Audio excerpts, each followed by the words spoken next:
ಆಲಿಸಿ ಧ್ವನಿ ಕನ್ನಡ, ಪ್ರತಿಯೊಬ್ಬ ಕನ್ನಡಿಗನ ಧ್ವನಿ.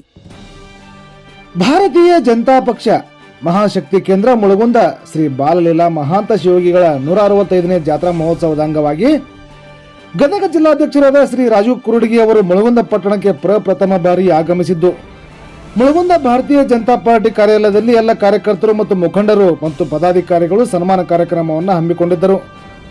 ಈ ಸಂದರ್ಭದಲ್ಲಿ ಪಕ್ಷದ ಮುಖಂಡರಾದ ಮಲ್ಲೇಶಪ್ಪ ಬಳ್ಳಾರಿ, ಅಡವೆಪ್ಪ ಬಾತಾಕಾನಿ, ಸಿದ್ದರಾಮಯ್ಯ ಹಿರೇಮಠ್, ಪ್ರಧಾನ ಕಾರ್ಯದರ್ಶಿ ಸುರೇಶ್ ರಾಮಣ್ಣನವರ್, ಮಂಜುನಾಥ ಮಜ್ಜಗೋಡ್, ಮಹಾಂತೇಶ್ ಬಾತಾಕಾನಿ, ಸಿಎಸ್ ಪತ್ರಿ, ಪ್ರಮೋದ್ ಡಂಬಾಳ್, ದೇವಪ್ಪ ನಿಲ್ಗುಂದ್, ಎಸ್ಐ ಮಡ್ಡಿ, ಯುವ ಮೋರ್ಚಾ ಅಧ್ಯಕ್ಷ ಕಿರಣ್ ಬಾತಾಕಾನಿ, ಮಹಾಂತೇಶ್ ಉಜ್ಜಣ್ಣನವರ್, ಮಂಜು ಕುಂಬಾರ್, ನಾಗಪ್ಪ ಸಂಗನಪೇಟ್, ಶ್ರೀಕಾಂತ್ ಹೊರಪೇಟೆ, ಲಿಂಗಪ್ಪ ಕೊಲ್ಲಾರಿ ಇನ್ನೂ ಅನೇಕರು ಕಾರ್ಯಕರ್ತರು ಉಪಸ್ಥಿತರಿದ್ದರು.